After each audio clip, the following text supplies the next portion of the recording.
Hello students, so we were talking about the Human Genome Project earlier and today we will talk about the salient features of Human Genome Project. ठीक है, तो आज salient features देख लेते हैं Human Genome Project के. Salient features of HGP. ठीक है, so one of the salient feature we'll talk about is the human genome consists of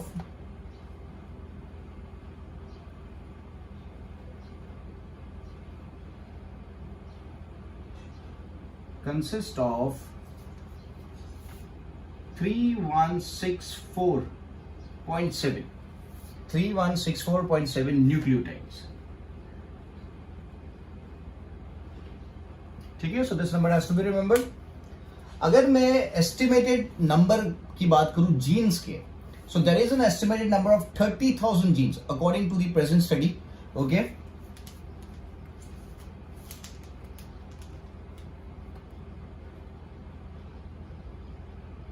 estimated number of gene जो है that is how much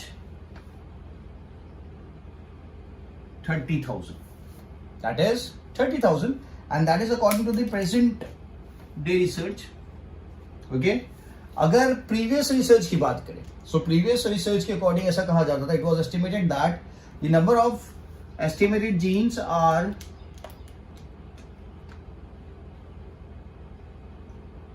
80,000.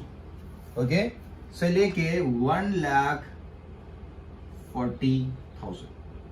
This was the previous research के हिसाब से. ठीक है, अभी के रिसर्च के हिसाब से there are about 30,000 estimated 30,000 genes, और प्रीवियस रिसर्च के हिसाब से there were 80,000 to 1,40,000 genes available. ठीक है, now if I talk about the average size of a gene,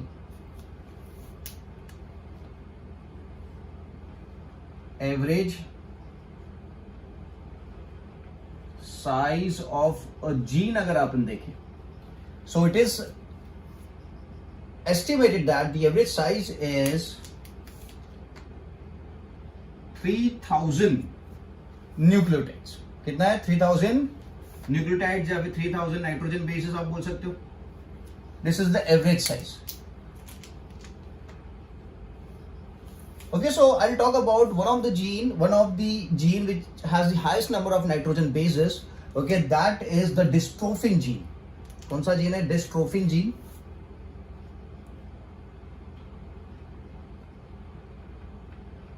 okay, so that is a dystrophin gene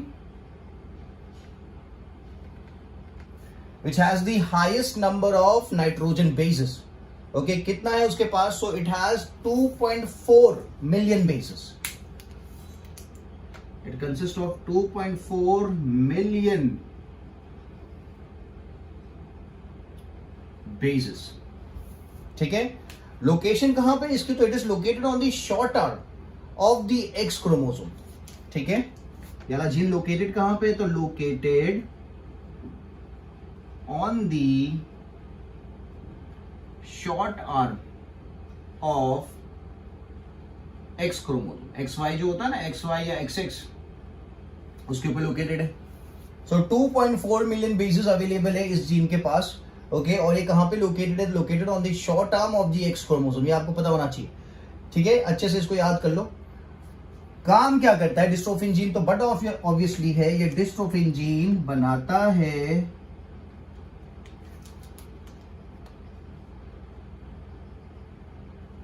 dystrophin नाम का protein.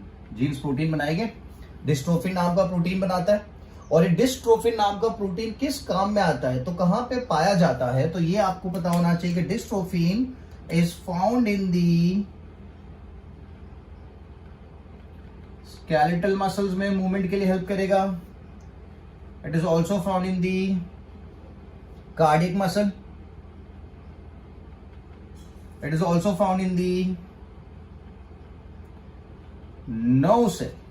और दूसरा कहां पे देखने को मिलेगा कि ये ब्रेन में भी काफी ज्यादा अमाउंट में देखने को मिलता है, डिस्ट्रोफिन जीन। ठीक है, सो डिस्ट्रोफिन जीन का नाम मैंने इसलिए यहां पे मेंशन किया है बिकॉज उसके पास 2.4 मिलियन बेसेस है, हाईएस्ट नंबर ऑफ बेसेस। ठीक है, कहां पे लोकेटेड, तो located on the short arm of the x chromosome. ठीक है, तो इसको आप याद क्यों रखोगे, because it has highest number of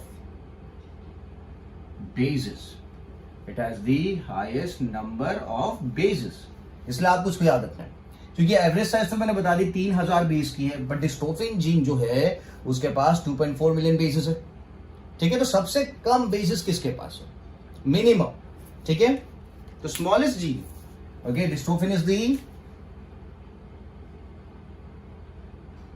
largest gene. Reason आपको पता चल गया क्यों लार्जेस्ट है। तो अभी हम बात करता हूं स्मॉलेस्ट जीन के बारे में। आई होप आप ये कॉपी कर लोगे सब। The smallest gene is known as the testis development factor.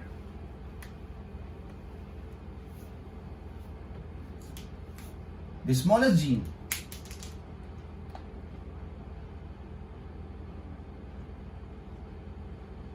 कौन सा है, तो स्मॉलेस्ट जीन है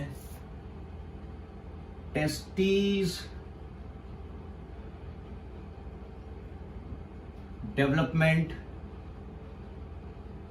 factor, which is termed as TDF।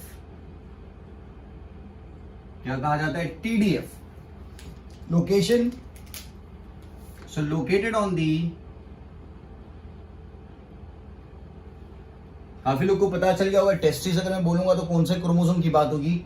Okay, so located on the short arm of Y chromosome.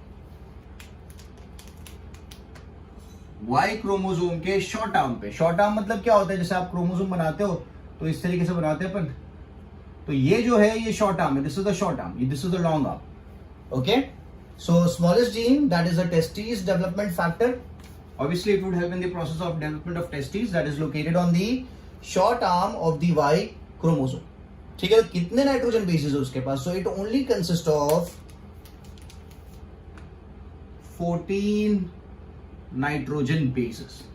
ठीक है, तो एक के पास 2.4 मिलियन था, यहां पे कितना है, ओनली 14 नाइट्रोजन बेसेस है। तो ये क्या हो गया, स्मॉलेस्ट जीन हो गया। ठीक है, समझ आया, तो स्मॉलेस्ट जीन और लार्जेस्ट जीन मैंने आपको बता दिया।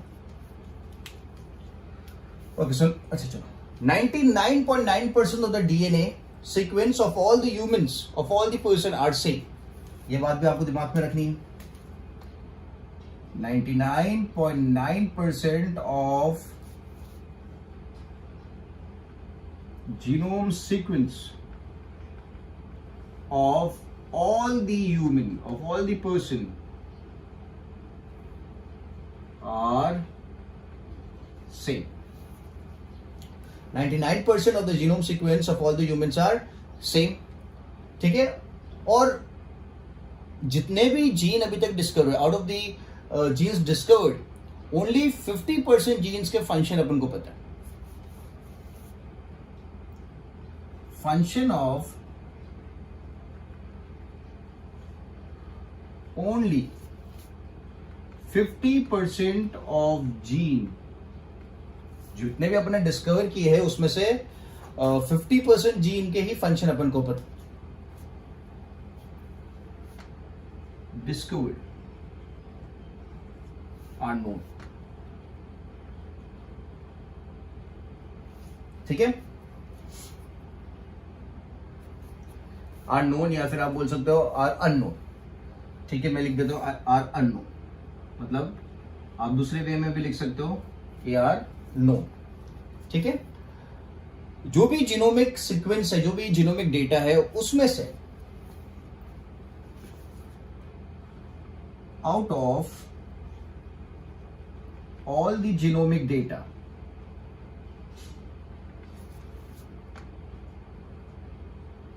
Of a person,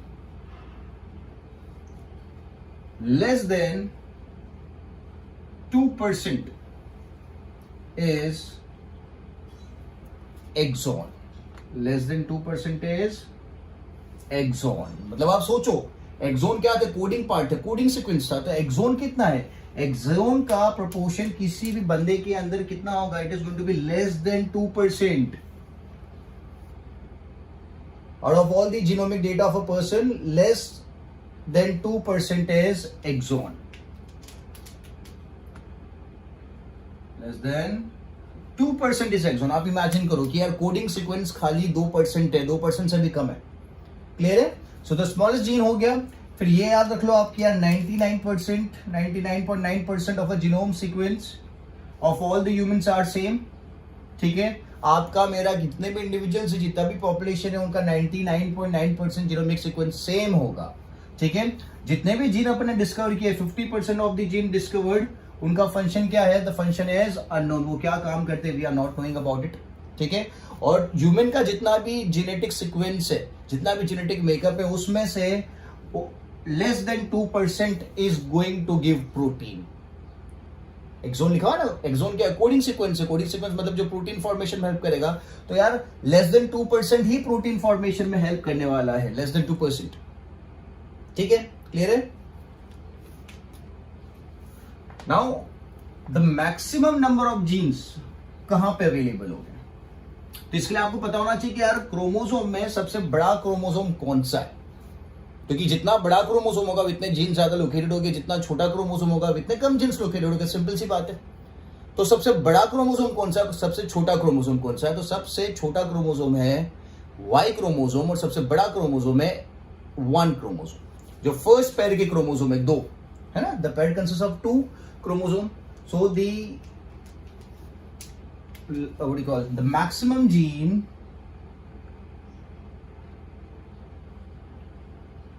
are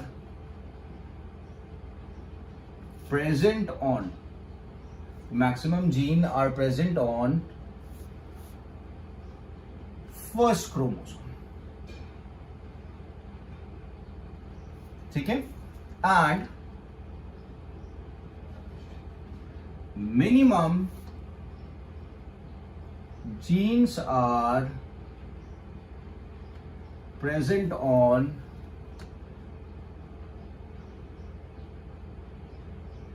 Y chromosome.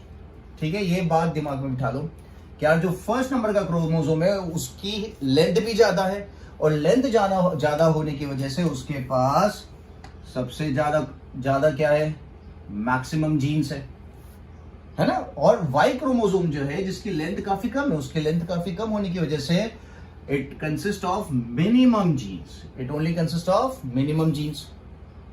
ठीक है, so the largest chromosome that is going to be the first chromosome, and the smallest chromosome is going to be the Y chromosome. ठीक है, now the last chromosome that was sequencing मतलब आपने उसका genomic sequence find किया, okay, that ended in the year 2006, and that was कौन सा chromosome था जिसका सीक्वेंस सबसे लास्ट हुआ,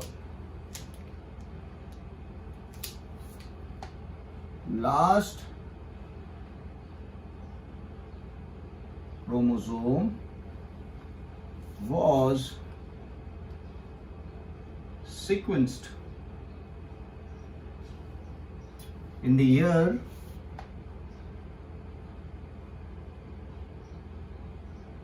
2006. In the year 2006. और वो क्रोमोसोम कौन सा था, so that was chromosome, first chromosome.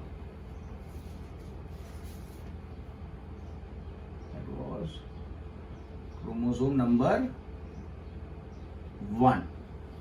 That was chromosome number 1. ठीक है, सो जितने भी सीक्वेंसिंग हुई उसमें जो लास्ट क्रोमोसोम जिसको सीक्वेंस किया गया था, दैट वाज ऑब्वियसली सबसे लंबा क्रोमोसोम था, तो that was the last chromosome, okay, to be sequence, that is chromosome 1. Okay, and that was done in the year 2006. ठीक है, नाउ जो भी जीनोमिक सीक्वेंस अवेलेबल है उसके ऊपर क्या देखा जाता है, repetitive sequence are present. Repetitive sequence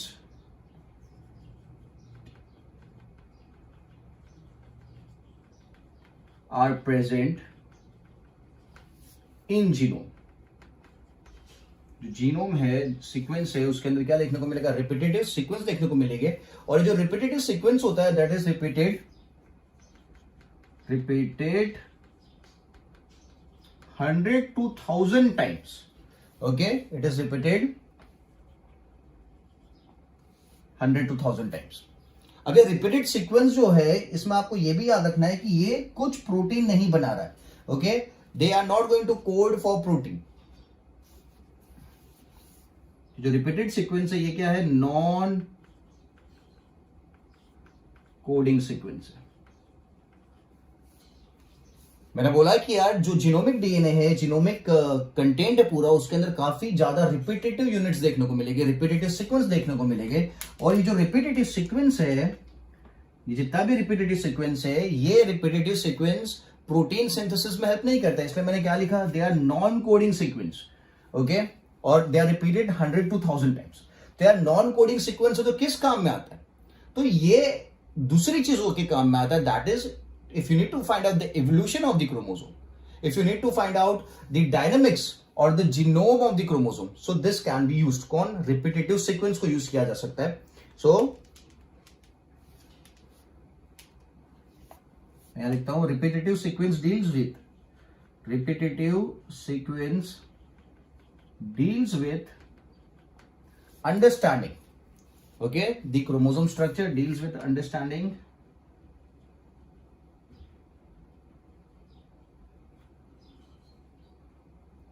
chromosome structure.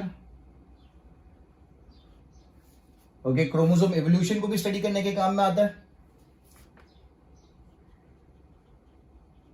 Chromosome evolution and chromosome dynamics. ठीक है, समझ में आ गया? तो यार प्रोटीन तो नहीं बना रहा है, पर प्रोटीन के अलावा दूसरा क्या काम कर रहा है कि क्रोमोसोम स्ट्रक्चर के अंडरस्टैंडिंग के लिए काम में आता है, क्रोमोसोम एवोल्यूशन की स्टडी के काम में आता है, और क्रोमोसोम डायनामिक्स समझने के काम में आता है। ठीक है, क्या? Repetitive sequence. ठीक है, so write this down.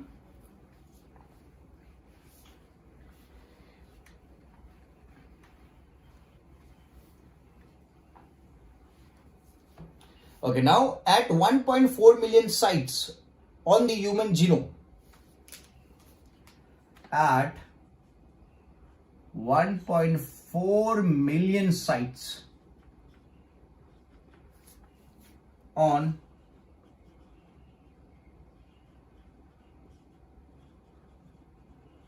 human genome, there is presence of SNPs. There is presence of SNPs. Okay, there is presence of SNPs. Now, what is SNPs? So, SNPs is single nucleotide polymorphism. That is single nucleotide polymorphism।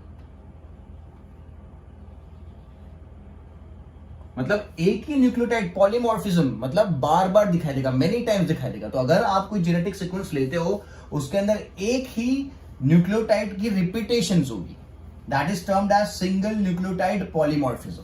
ठीक है, समझ में आ गया? So at 1.4 million sites on the human genome project there is repetition, there is presence of SNPs, that is single nucleotide polymorphism. ठीक है, सो एक example लेते हैं, जैसे कि I'll take organism A और organism B को लेते हैं। ठीक है, अब अगर मैं उसके जीनोम की बात करता हूं, उसके जेनेटिक कंटेंट की बात करता हूं, मतलब I need to talk about the nitrogen basis that is present. Okay, so if I talk about इसका जीनोम कंसिडर करते हैं, that is I put a random thing, I put it as ATGCT ATA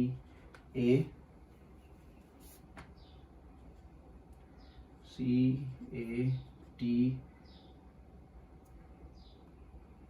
CGT. ठीक है, this is a random sequence I have written.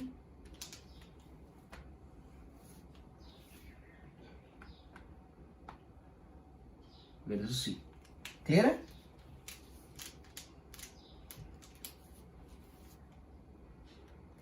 सो दूसरा sequence लिखता हूं मैं for organism 2. So I put it as ATGCATAGCATGGT. ठीक है. Now ये दो अलग अलग ऑर्गेनिज्म का सीक्वेंस है.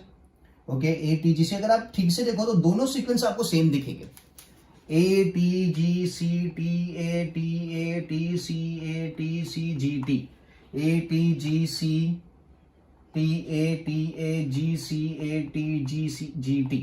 ठीक है, both the sequence they look similar, but if you pay attention यहां पे सीक्वेंस में एक एक न्यूक्लियोटाइड का डिफरेंस है. क्या डिफरेंस है तो चेक करते हैं. ये सेम है, this is same, this is same, this is same, this is same, this is same. Okay, यहां पे T है तो यहां पे G है. ठीक है, यहां देखते C है, A है, T है. ओके, यहां पे भी डिफरेंस है और यहां देखते G और T.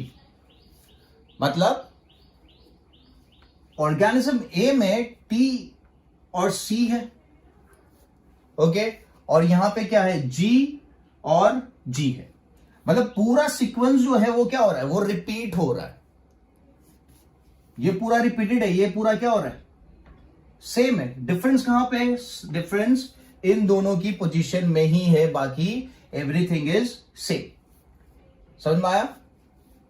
SNPs, that is single nucleotide polymorphism. पूरा की पूरा सीक्वेंस क्या रहेगा, सेम रहेगा. डिफरेंस कहां पे आएगा, सिंगल न्यूक्लियोटाइड्स में डिफरेंस आएगा. ये सिंगल न्यूक्लियोटाइड हुआ ना, ओके, उसमें डिफरेंस आएगा. So that is termed as SNPs. Okay, that is variation with reference to single nucleotide. This is what variation. दोनों में variation किसका है? अगर मैं दोनों ऑर्गेनिज्म की बात करता हूं तो that is variation with reference to single nucleotide. बाकी के सब न्यूक्लियोटाइड्स क्या है, सेम है. This is same, this is same, this is same. Difference कहां पे आ रहा है, सिंगल सिंगल में डिफरेंस आ रहा है. ठीक है, so that is SNPs, single nucleotide polymorphism. ठीक है. नाउ इसका एक एग्जांपल ले लेते हैं सिंगल न्यूक्लियोटाइड पॉलीमॉर्फिज्म का. जैसे कि एक जीन है ApoE जीन. अगर इसके एक न्यूक्लियोटाइड में चेंज हो जाता है, कौन सा जीन है, ApoE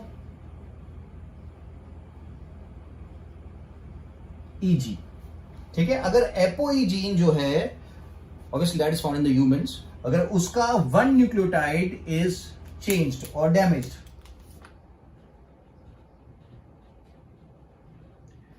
वन न्यूक्लियोटाइड चेंज्ड, ठीक है, तो उससे क्या होगा, ये जो इंसान है, ये जो ऑर्गेनिज्म है, it becomes more susceptible to a disease known as the Alzheimer's disease. Okay, so it becomes more susceptible to या more prone to. More prone मतलब होने के चांसेस बढ़ जाते हैं. If a person who smokes, okay, तो उसको cancer होने के chances compare to a normal person is more, because वो स्मोकिंग कर रहा. तो आप बोलोगे a smoker is more susceptible to, more prone to cancer in comparison to a normal non smoker. ठीक है, तो यहां पे मैं लिखूंगा कि ApoE जीन जहां पे प्रेजेंट है, जिनके पास प्रेजेंट है, अगर उसके एक न्यूक्लियोटाइड में चेंज हो जाता है तो person becomes more prone to Alzheimer's disease.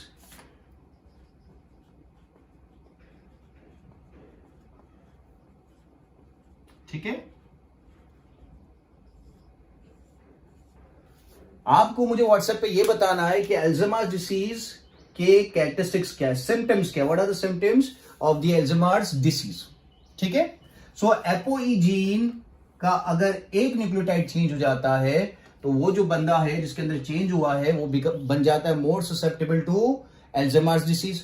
उसी तरीके से अगर एक और जीन देखते हैं, दैट इज CCR5। CCR5 जो जीन है, अगर CCR5 जीन की मैं बात करता हूं, अगर उसमें एक न्यूक्लियोटाइड चेंज हो जाता है, वन न्यूक्लियोटाइड चेंज, तो जो ऑर्गेनिज्म है वो हो जाता है resistive. Cells become resistive to HIV disease. तो आप देखो दोनों केस में यहां पे नेगेटिव चीज हो गई कि यार अगर न्यूक्लियोटाइड चेंज हो गया तो जो ऑर्गेनिज्म था उसका अल्जाइमर डिसीज होने के चांसेस बढ़ जाते हैं। बट यहां पे मैं बता रहा हूं कि यार CCR5 नाम का जीन जो है, अगर उसके अंदर न्यूक्लियोटाइड चेंज हो गया, अगर उसके अंदर न्यूक्लियोटाइड चेंज हो गया तो उसकी बॉडी के अंदर रेजिस्टिविटी डेवलप हो जाती है। किसके अगेंस्ट में? HIV डिसीज या फिर HIV वायरस के अगेंस्ट में। समझ में आ गया? ओके, सो ये एक न्यूक्लियोटाइड प्लस माइनस होने की वजह से आप ये कैरेक्टरिस्टिक्स देख सकते हो कि यार एक न्यूक्लियोटाइड चला गया, चेंज हो गया तो अल्जाइमर डिसीज हो सकता है, पर यहां पे एक न्यूक्लियोटाइड चेंज हुआ तो एक पॉजिटिव कैरेक्टर आ गया। तो डिपेंड करता है कि चेंज कौन से क्रोमोसोम पे, कौन से जीन्स के ऊपर हो रहा है। ठीक है, सिंपल एंड इजी, क्लियर है? So this were all about the salient features of the human genome project.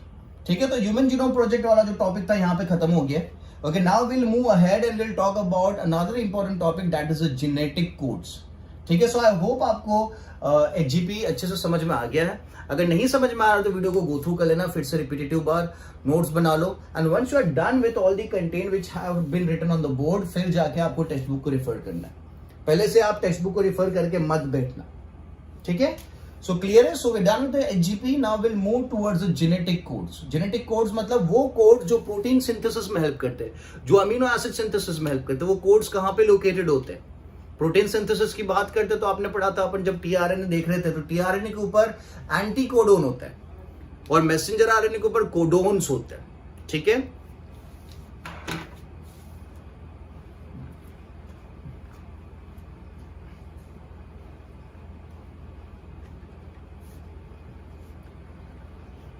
okay, so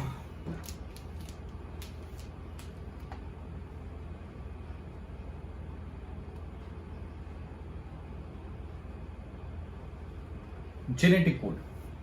So the term genetic code was given by Gamow.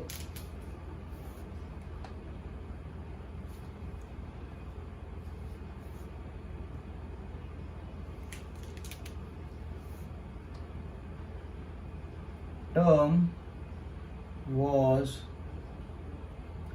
given by Gamow. ठीक है, किसने term दिया था? Scientist का नाम है Gamow. And what is genetic code? So genetic code is a sequence that is present on the messenger RNA. Genetic code is a sequence, okay, present on messenger RNA, okay, which contains coded information, which contains coded information for the synthesis of, for amino acid synthesis. समझ में आ गया? तो genetic code क्या है? तो genetic code is a sequence which is present on the messenger RNA which contains coded information for amino acid synthesis. ठीक है, अगर आपको याद नहीं हो तो मैं बता दूं, अपन मैसेंजर RNA बनाते थे, उसके ऊपर इस तरीके से 1 2 3 1 2 3 1 2 3 कोडिंग्स होती थी साथ साथ में, जिन्हें कोडोन्स कहा जाता था। क्या कहा जाता? कोडोन्स कहा जाता था। और ये कोडोन्स को रीड करते थे राइबोसोम्स और tRNA को मैसेज भेजते थे, और tRNA उस हिसाब से अमीनो एसिड्स को लेके आता था, और अमीनो एसिड्स फिर इन कोडोन्स के साथ बाइंड करते थे। ओके, tRNA के ऊपर जो कोडिंग थी उसे कहा जाता था एंटी कोडोन, और ये जो कोडिंग है टर्म्ड एज कोडोन्स। ठीक है. So the term was given by Gemo, okay, and genetic code is a sequence present on messenger RNA which contains coded information for amino acid synthesis. ठीक है. So ये तो चलो मैंने यहाँ पे बता दिया कि यार 3 के कोड्स है, but initially it was not known कि यार 3 के कोड्स है, 1 का कोड है, 2 का कोड है, कितने कोड्स है, because there are 20 amino acids. ठीक है.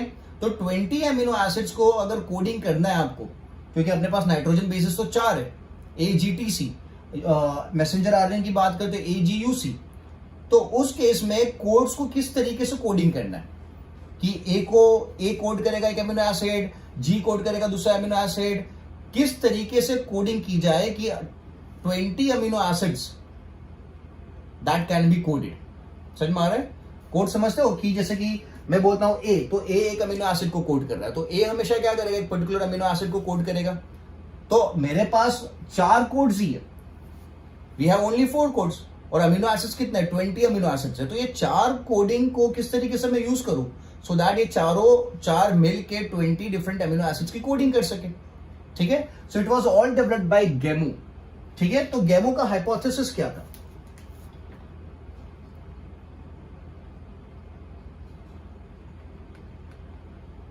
What was Gamo's hypothesis?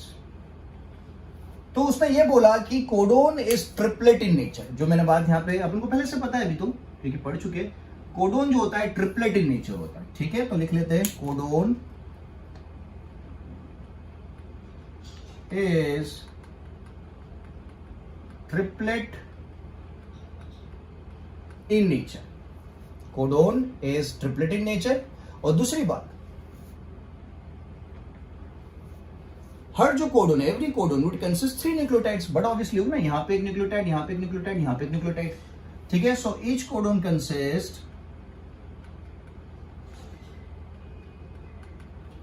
Of 3 nucleotide. ठीक है.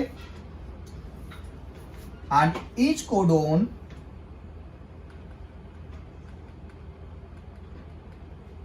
Codes for 1 amino acid. Every codon, जैसे कि ये एक अमीनो एसिड कोड करेगा, ये एक अमीनो एसिड कोड करेगा, ये एक अमीनो एसिड कोड करेगा. इस तरीके से जो 3 के कोड्स है वो क्या करेंगे, एक अमीनो एसिड को कोड करेंगे. सो this was the hypothesis that was given by गेमो. ठीक है. सो गेमो ने अज्यूम किस तरीके से किया, ये पूरा जो मेथड था कि 3 कोड्स एक अमीनो एसिड को कोड कर रहे हैं. सो गेमो अज्यूम्ड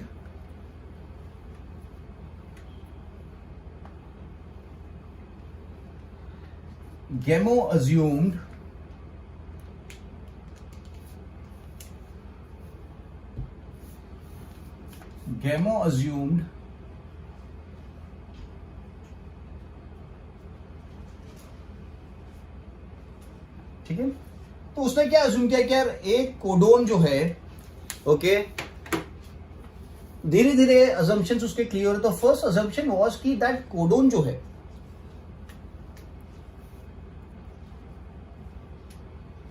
ओके, सो एक कोडोन जो है that is made up of 1 codon. So 1 codon is made up of 1 nitrogen base या फिर 1 न्यूक्लियोटाइड. ऐसा उसने अज्यूम किया. 1 न्यूक्लियोटाइड या फिर 1 नाइट्रोजन बेस. ठीक है.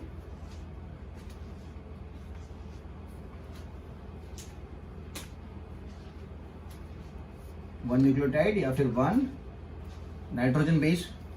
ठीक है. अभी अगर मैं एक कोडोन, जो 3 वाले होते हैं, अगर एक कोडोन को मैं कंसिस्ट करूं, इनिशियली इट वाज अज्यूम, अभी आपको पता है कि यार एक कोडोन में 3 न्यूक्लियोटाइड्स हो गए, बट जब उसको नहीं पता था, तो जब वो अज्यूम कर रहा था, तो उसने ऐसा सोचा था कि एक कोडोन में एक ही न्यूक्लियोटाइड होगा या एक ही नाइट्रोजन बेस होगा. तो अगर एक ही नाइट्रोजन बेस या एक ही न्यूक्लियोटाइड की वो बात करता, तो आपको तो पता है नाइट्रोजन बेसिस कितने, 4. तो पॉसिबल कोडोन्स कितने हो जाते हैं, 4 हो जाते हैं. ठीक है.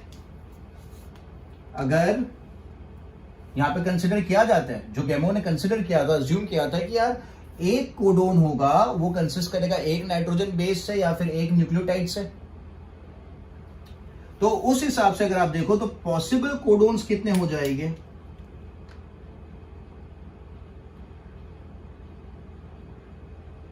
पॉसिबल कोडोन्स कितने हो जाएंगे, तो पॉसिबल कोडोन्स हो जाएंगे 1 nitrogen base, so nitrogen base तो 4 है, तो पॉसिबल कोडोन्स हो जाएंगे 4, ओके। और 4 कोडोन्स अगर हो जाएंगे तो अमीनो एसिड कितने, तो अमीनो एसिड तो 20 अमीनो एसिड है, तो ये 4 कोडोन्स तो कितने अमीनो एसिड्स को कोड कर सकते हैं, 4 अमीनो एसिड्स को कोड कर सकते हैं,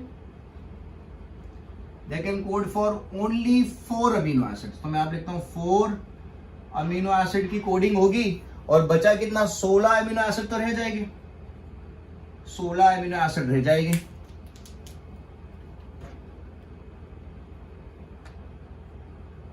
समझ में आया कि अगर एक न्यूक्लियोटाइड अज्यूम किया गया था गेमो ने, तो एक न्यूक्लियोटाइड मतलब there is possibilities of getting 4 different codons A, G, U, C, तो 4 कोडोन्स अगर मिलते हैं तो 4 कोडोन्स तो 4 अमीनो एसिड को ही कोड कर पाएंगे ना, वो 16 अमीनो एसिड तो बाकी रह जाएगा। फिर गेमो ने सोचा कि यार एक कोडोन कंसिस्ट करता है 2 न्यूक्लियोटाइड से,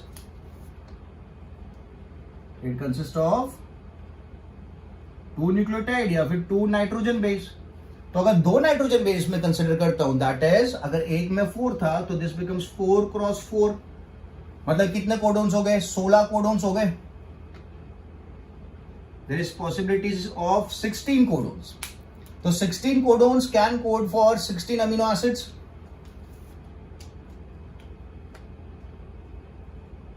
सिक्सटीन अमीनो एसिड की कोडिंग हो जाएगी, बचा कितना, 4 अमीनो एसिड की कोडिंग बाकी रहेगी। This is right, this is wrong, 4 बच जाएंगे। अपन को तो 20 अमीनो एसिड्स कोड कराने ना, तो किस तरीके से करें वो। फिर गैमो ने सोचा कि यार 1 से नहीं हो रहा है, 2 से नहीं हो रहा है, तो लेट्स से 3 न्यूक्लियोटाइड्स लेते हैं। तो उसने कंसिडर किया 1 codon equals to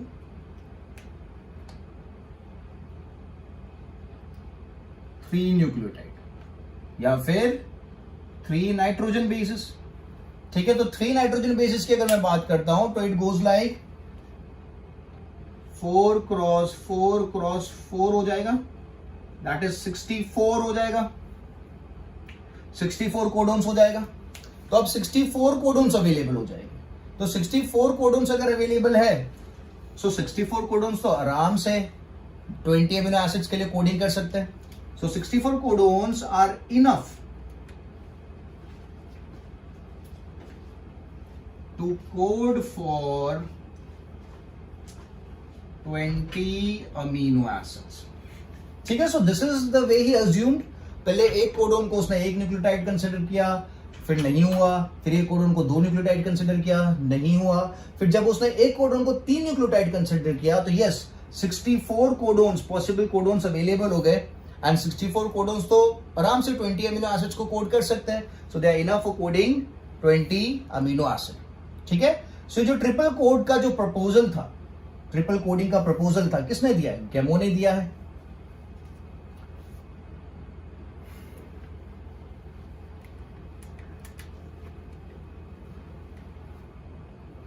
So triple code proposal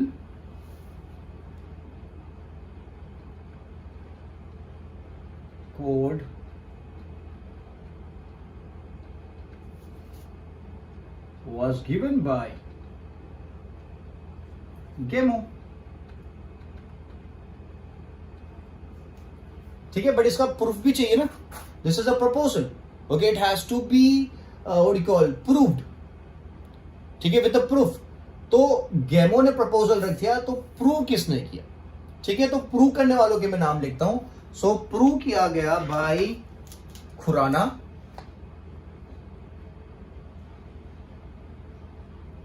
okay, and there is another guy Ochoa, okay, Khorana, Ochoa, and there is Nirenberg. ठीक है, so these were some of the guys who proved that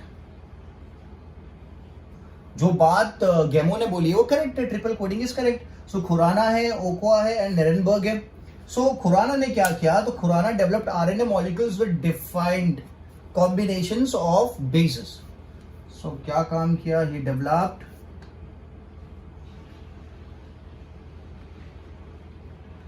RNA molecules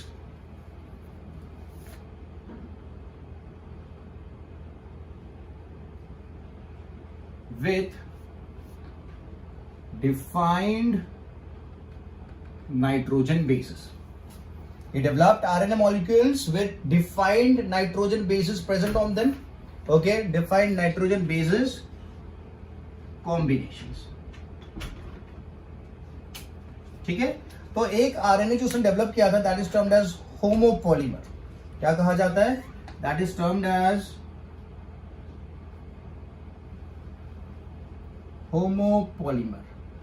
okay, और अगर उसके sequence check करें तो it was like U U U U U you.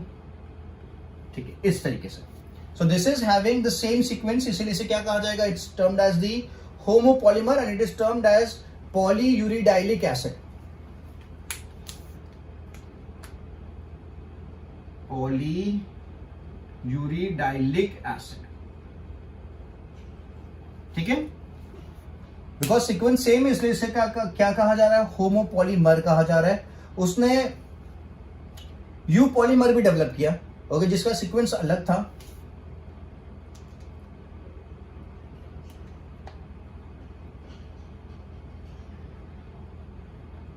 Okay, it was sequenced as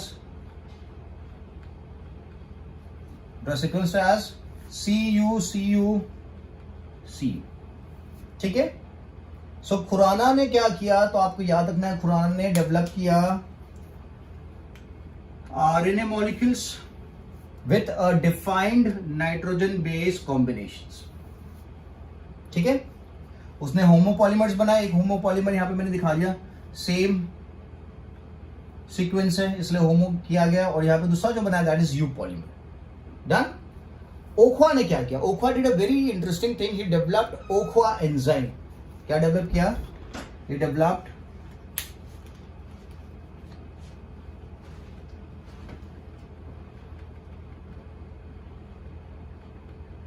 enzyme for synthesis of RNA. ठीक है, for synthesis of RNA. और यहां पे इंटरेस्टिंग बात ये मैं बता रहा हूं कि यहां पे जो आरएनए बनता है इस एंजाइम की मदद से, वो आरएनए बिना डीएनए के बनता है. आपको पता है कि आरएनए बनाना तो पहले डीएनए है, फिर डीएनए से क्या बनेगा, आरएनए बनेगा. बट यहां पे because of the ओखवा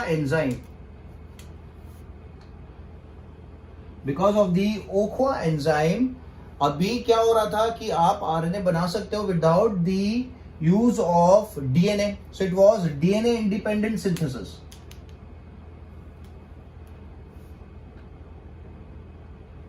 DNA independent synthesis of RNA आप बोल सकते हो, या फिर template independent synthesis of RNA. Template, क्योंकि डीएनए क्या काम करता है, टेम्पलेट का काम करता है. So template independent synthesis of RNA and enzymatic synthesis of RNA, because enzyme use हो रहा है आरएनए के साथ, only the enzyme. Okay, so this is also termed as enzymatic synthesis of RNA. ठीक है, क्लियर है. सो ओखवा एंजाइम जो था वो किस काम में आ रहा था, it was used for the synthesis of RNA. और इंटरेस्टिंग बात क्या है कि यहां पे ये एंजाइम बिना डीएनए को यूज करके आरएनए बना रहा था. नॉर्मली आरएनए बनाने के लिए आपको डीएनए चाहिए, बट यहाँ पे because of the Ochoa enzyme without the presence of DNA there was formation of the RNA. इसलिए इसे क्या कहा गया, it is termed as DNA independent synthesis of RNA, या फिर template independent synthesis of RNA, या फिर एंजाइमेटिक सिंथेसिस ऑफ आरएनए. ठीक है, इस एंजाइम का एक दूसरा नाम भी है, that is termed as polynucleotide phospho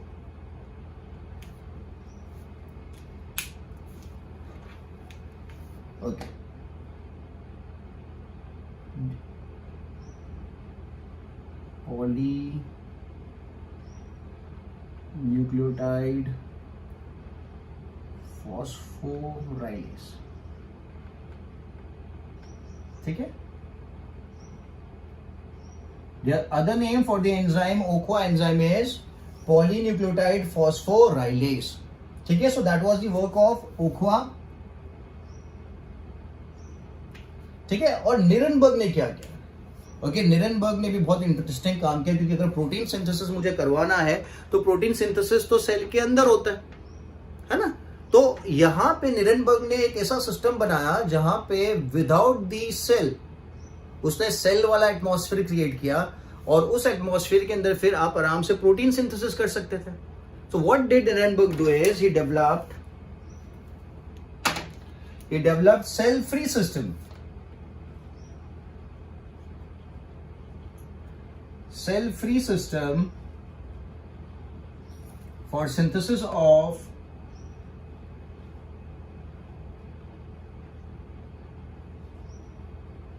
protein. Okay, मतलब बिना सेल को यूज करके जो भी जेनेटिक कोड्स है, अगर आप जेनेटिक कोड्स इस सिस्टम में डालो तो वो सिस्टम आपको प्रोटीन्स बना के देगी. समझ में आ गया? Without using the cell. यहां पे निरनबर्ग ने क्या बना दिया? एक सिस्टम बनाया.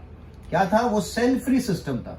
मतलब वो सब चीजें प्रोवाइड कर रहा था जो सेल के पास प्रेजेंट था. तो अब आपको क्या रिक्वायरमेंट है? आपको सिर्फ जेनेटिक कोड्स अप्लाई करने सिस्टम में. तो सिस्टम क्या करेगा? आपको प्रोटीन कौन सा बनेगा वो बता देगा. So cell free system for synthesis of protein was developed by Nirenberg. Ochoa ने क्या बनाया था? ओखवा एंजाइम बनाया था, which is also termed as polynucleotide phosphorylase enzyme. और खुराना ने क्या बनाया? खुराना ने डेवलप किया RNA molecules with defined nitrogen base combinations, homopolymers and eupolymers. ठीक है. So let's move ahead.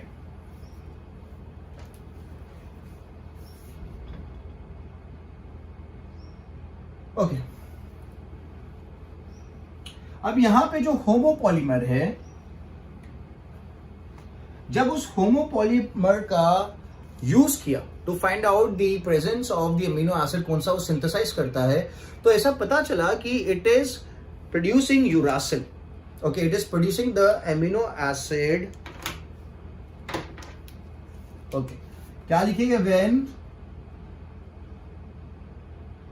homopolymer. This was a very nice proof.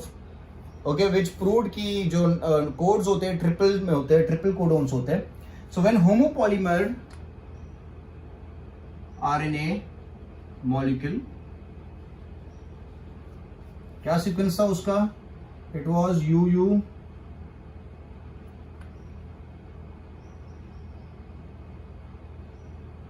Was use. वाला sequence जब यूज किया गया, when a homopolymer RNA molecule, this is the RNA molecule, was use for synthesis, was use for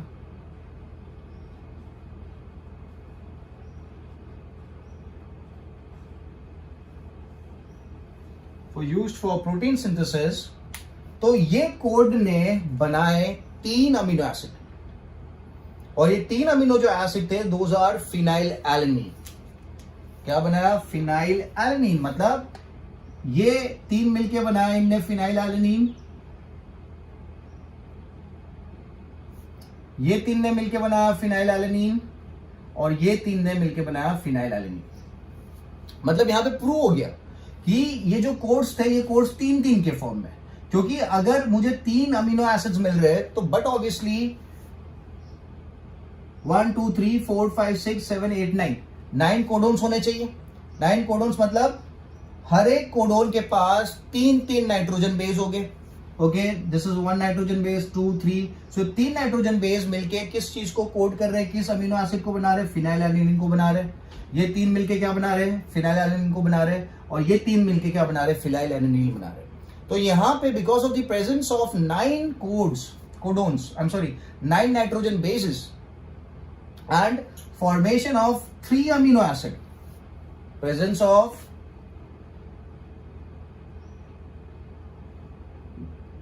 9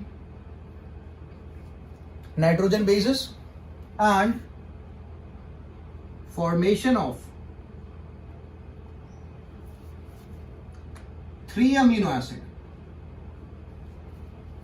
It was proved that codon consists of 3 nucleotide या फिर 3 nitrogen bases.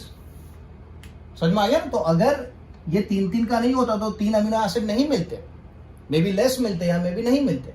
सो यहाँ पे with the help of the work of Khorana जो homopolymer develop हुआ था, okay, उस homopolymer की मदद से ये पता लगा लिया गया कि जो कोडोन होता है उस कोडोन के पास क्या होते हैं, 3 न्यूक्लियोटाइड्स होते हैं या फिर 3 नाइट्रोजन बेस होते हैं।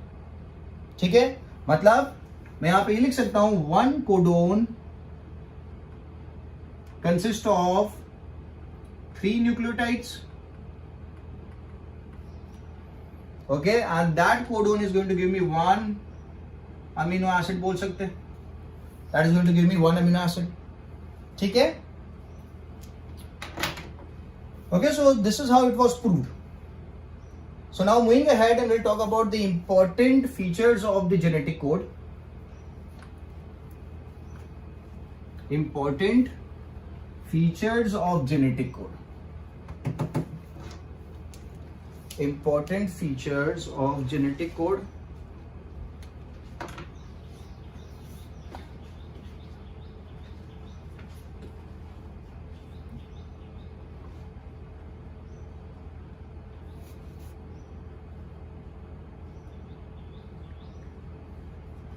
Okay, so what are the important features? So one of the important feature is triple coding. ये तो पता चल गया। अब आपको ये बात भी पता होनी चाहिए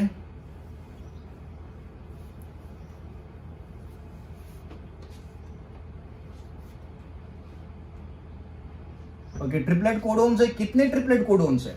तो वी हैव 64 कोडोन्स। ये काउंट आपको याद रखना पड़ेगा। कितने कोडोन्स है? 64 कोडोन्स है। अभी अपन ने कहा 4 क्रॉस 4 क्रॉस 4। ठीक है, ये 64 कोडोन में से 61 codons, out of the 64 codons 61 codons code for amino acids. 61 codons code for amino acid. तो बचे कितने? 3 बच गए। तो 3 क्या काम करते हैं? So the remaining 3 codons they do not code for amino acid. आप बोल सकते हो okay, do not code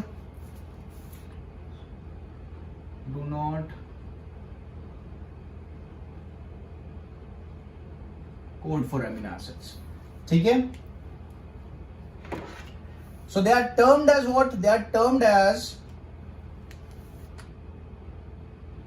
they are not coding, they are termed as nonsense codon। क्या कहा जाता है उन्हें? nonsense codon कहा जाता है। they are also termed as stop codon। समझ में आया? मैं फिर से रिपीट करता हूं। जो ट्रिपलेट कोडोन अपने पास है, जो गैमो ने दिया था ट्रिपलेट कोडोन, तो टोटल ट्रिपलेट कोडोन कितने हो जाएंगे? 64 कोडोन्स हो जाएंगे।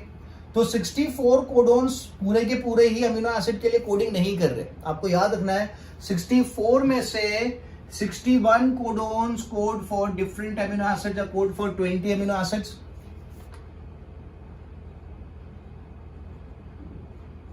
Code for 20 amino acids. तो जो बचे हुए 3, सो बचे हुए 3 they are not coding for any amino acids,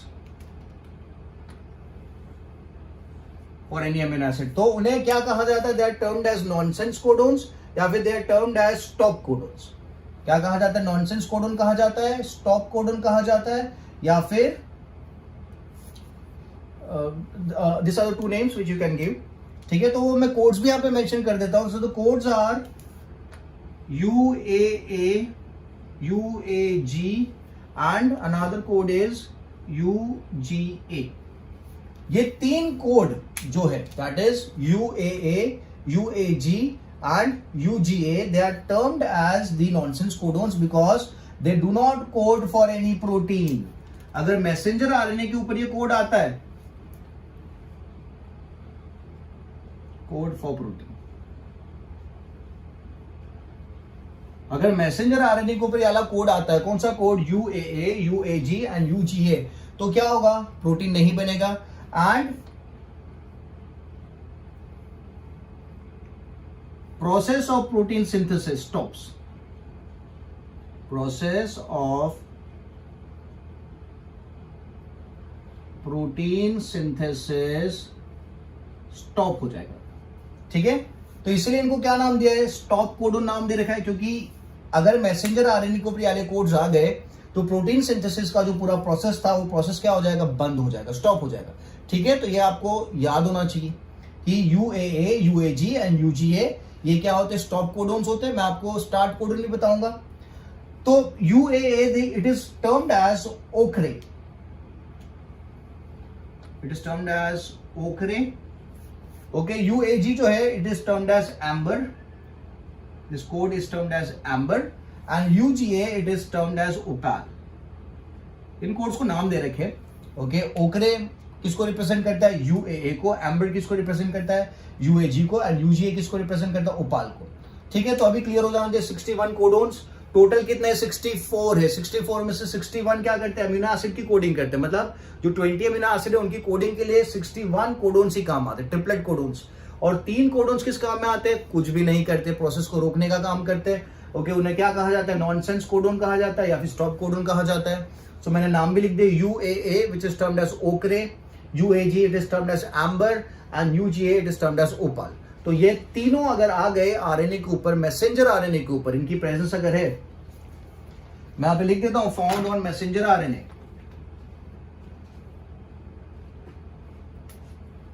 अगर ये आ गया मैसेंजर आरएनए के ऊपर तो क्या हो जाएगा, the process of protein synthesis रुक जाएगा। ठीक है, now one more thing to be remembered is, ये जो कोडोन्स है this are universal codes, this are universal codes. That means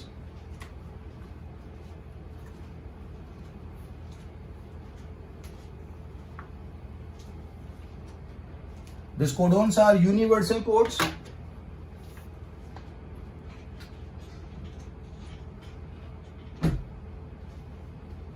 Why am I terming it as a universal code? Because they are same for all the organism.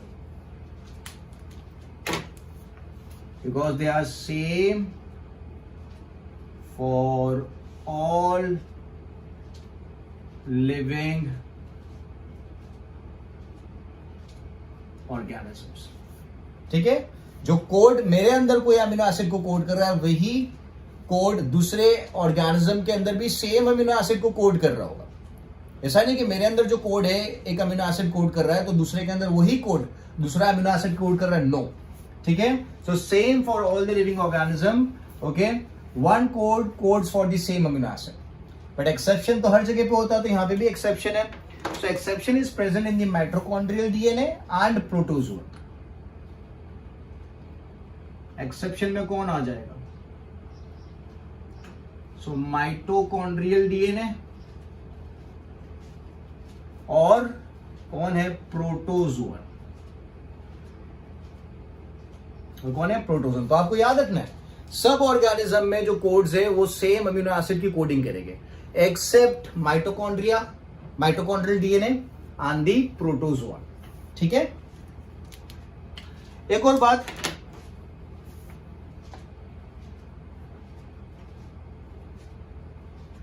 Specificity. That means one codon codes for a specific amino acid. One codon codes for specific amino acid. जैसे कि अभी यहां पर मैंने code लिखा था UUU, तो ये 3 कोड, ये 3 नाइट्रोजन बेसिस, ये कोडोन, ये एक सिंगल कोडोन हुआ। ओके, तो ये सिंगल कोडोन किसके लिए कोडिंग कर रहा है, it is coding for phenyl alanine. किसके लिए कोडिंग कर रहा है, फिनाइल एलनिन के लिए कोडिंग कर रहा है। मतलब UUU कोई दूसरे अमीनो एसिड के लिए कोड नहीं करेगा, वो सिर्फ और सिर्फ फिनाइल एलनिन के लिए कोडिंग करेगा। A single code codes for specific amino acid, no other amino acid can be coded by it. ठीक है, तो इसीलिए it is termed as unambiguous.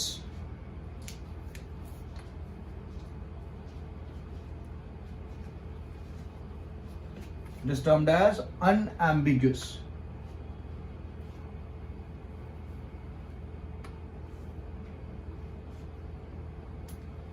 What does it mean, unambiguous? Unambiguous means it does not change. Okay, it remains the same. It remains specific. Okay, आपकी book में एक term है तो आप कंफ्यूज हो सकते हो, इसलिए मैं लिख देता हूं इट मीन्स स्पेसिफिक. ठीक है, क्लियर है? So now let's move ahead and let's talk about other features. तो एक और मैं लिख देता हूं, genetic code is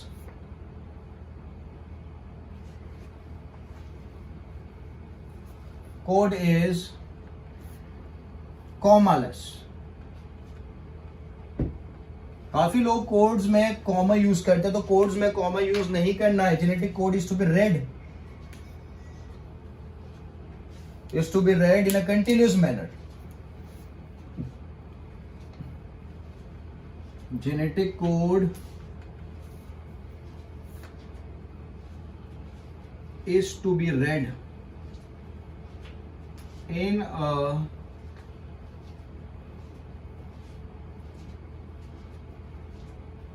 continuous manner. ठीक है, genetic code is to be read in a continuous manner. There are no comma present in the codes. ठीक है,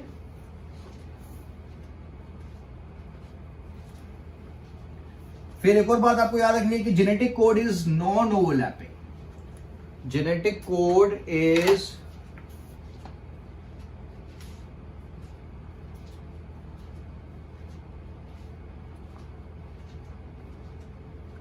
ओवरलैपिंग नहीं होता है. तो पहले मैं आपको बताता हूं ओवरलैपिंग में क्या होगा. How would a code overlap? Let's say this is a codon. यहां पे अपन बनाते हैं 3 ए जी you see A ji A you जी सी ए. ठीक है, ये मैंने कोडोन बना दिए. अभी यहां पे आप देखो, अगर मैं ओवरलैपिंग की बात करता हूं तो ये एक कोडोन हुआ, तो ये एक अमीनो एसिड बना के देगा. अगर ओवरलैपिंग की बात करते तो ये 3 जो है ये एक अमीनो एसिड बना रहे हैं. अब क्या होगा, ये 3 साथ में आ जाएंगे, मतलब यूजीसी साथ में आ जाएंगे, तो ये मिलके एक और अमीनो एसिड बनाएगा. फिर क्या होगा, ये 3 साथ में आ जाएंगे, तो ये मिलके एक अमीनो एसिड बनाएगा. मतलब यहां पे क्या होगा, ओवरलैपिंग हो रहा है. मतलब वन कोड इज एजीयू, दूसरा कोड कौन सा हो जाएगा, दूसरा कोड बन जाएगा GUC, और तीसरा कोड कौन सा बन जाएगा, UCA. तो यहां पे क्या हुआ, ओवरलैपिंग हुआ. तो आपको याद रखना है कि जेनेटिक कोड जो होता है इट इज नॉन ओवरलैपिंग. ये क्या दिखाया मैंने, ये मैंने ओवरलैपिंग दिखाया है कि ओवरलैपिंग कोड्स किस तरीके से होते हैं. पर अपन को याद रखना है कि जेनेटिक कोड में क्या होता है, genetic code is non overlapping. Overlapping नहीं होती है. दूसरी बात,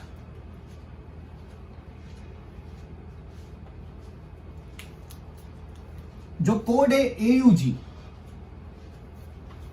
एयूजी नाम का जो कोड है, it performs dual function.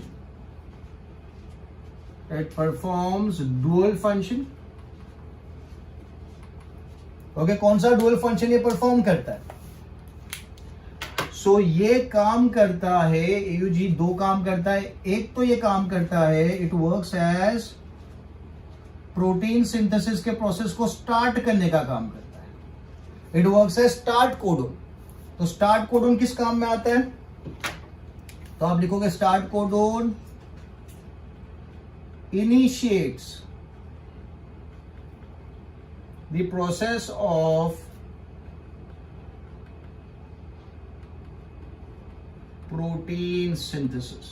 It initiates the process of protein synthesis. मतलब every messenger RNA जो प्रोटीन सिंथेसिस के प्रोसेस में पार्टिसिपेट कर रहा है, उसके आगे का जो कोड होगा वो रहेगा EUG.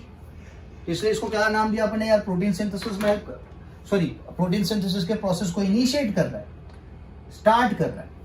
और डुअल मैंने लिखा है तो दूसरा क्या काम कर रहा है, तो it also synthesize, it also produces the amino acid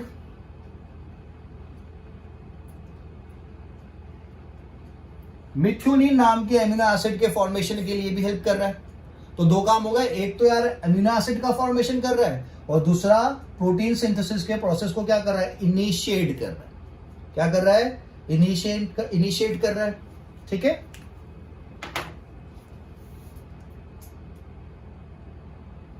okay. सो एक और बात मैं बोल देता हूं, पंचुएशन कोडोन्स।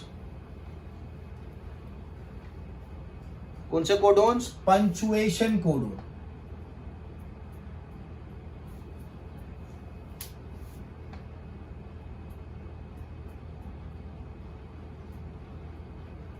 सो पंचुएशन कोडोन्स कौन से हैं, तो जो स्टार्ट कोडोन और स्टॉप कोडोन थे,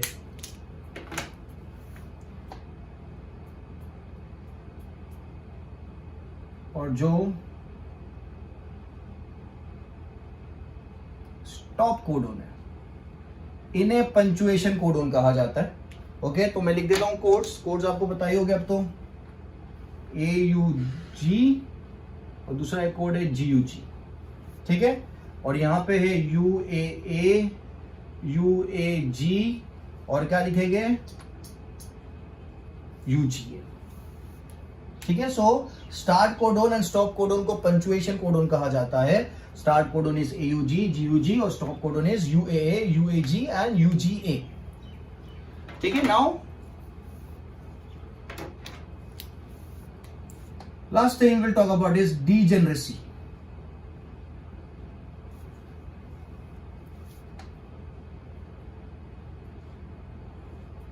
ठीक है, डीजेनरेसी की अगर मैं बात करता हूं तो अभी जो अपने बात करी थी, कितने कोडोन्स है अपने पास, वी हैव 64 कोडोन्स, और 64 कोडोन्स में से 61 क्या कर रहे हैं, अमीनो एसिड की कोडिंग कर रहे हैं, और बाकी के 3 क्या कर रहे हैं, अमीनो एसिड की कोडिंग नहीं कर रहे। ठीक है, तो 1 amino acid is coded by more than 1 codon हो गया। यहां से आप ये पता लगा सकते हो कि यार 1 amino acid is coded by more than 1 codon. ठीक है, तो ये जो फिनोमिना है, जो एक अमीनो एसिड की कोडिंग की जाती है by more than 1 codon, okay, that is termed as degeneracy. जैसे कि अगर इसका एग्जांपल देखें तो वेलाइन में ले लेता हूं। ठीक है, तो वेलाइन की अगर कोडिंग की बात करते हैं तो it goes like GUG, GUA, GUC and GUU। ठीक है, और 4 कोडोन से यहां पे जो एक ही अमीनो एसिड को कोड कर रहे हैं, और उसके हिसाब से अगर एक दूसरी कोडिंग ले लेते हैं, एलेनिन, क्या ले लेते हैं, एलेनिन की बात करते हैं, तो एलेनिन के कोड्स अगर मैं लिखता हूं तो that is GCG, GCA, GCC and GCU। ठीक है, ये कोड्स आएंगे। तो यहां पे जो डीजेनरेसी की मैं बात कर रहा हूं कि यार एक अमीनो एसिड की कोडिंग मोर देन 1 कोडोन कर सकते हैं। यहां पे एग्जांपल में मैंने क्या लिखा है, मैंने 4 कोडोन्स लिखे जो क्या कर रहे हैं, एक अमीनो एसिड को कोड कर रहे हैं, वेलिन, एलनिन। वैसे काफी सारे ऐसे कोडोन्स हो गए जो एक ही अमीनो एसिड को कोड कर रहे हैं। अभी यहां पे कोडिंग को आप ठीक से अगर देखो तो वेलिन की अगर मैं बात करता हूं तो वेलिन में GU कॉमन है, और अगर मैं एलेनिन की बात करता हूं तो इसमें GC कॉमन है। तो अगर मुझे आगे के 2 कोड्स पता हो, if I know about GU, और मुझे तीसरा कोड अगर नहीं पता, unknown, it is not known, तो भी मैं पता लगा सकता हूं कि कौन सा एमिनो एसिड बनने वाला है, बिकॉज ये जो कोड्स है ये फिक्स रहेंगे। उसी तरीके से अगर मुझे पता है कि यार 3 में से 2 कोड स्टार्टिंग के जीसी है, 3 में से 2 कोड स्टार्टिंग के जीसी है, तो मतलब ये कोडोन जो है ये कौन से अमीनो एसिड को कोड करेगा, तो ये अमीनो एसिड को कोड करेगा एलेनिन। ठीक है, तो ये क्लियर हो जाना चाहिए। तो स्टार्टिंग के जो 2 कोड्स होते हैं कोडोन के, they are specific.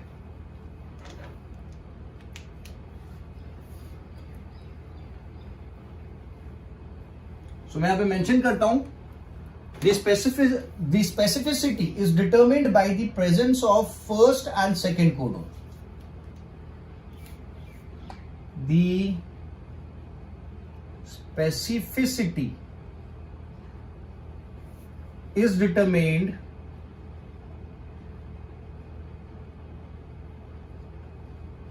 by first and second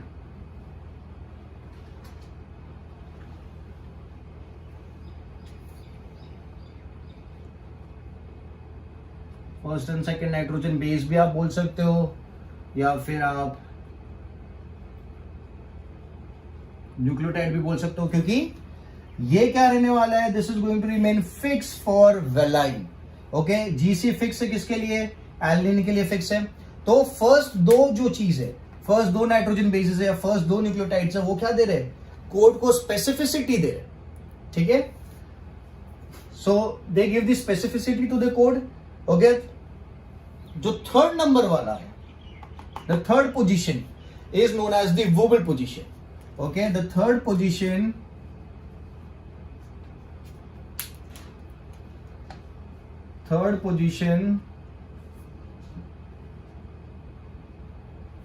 in the codon is known as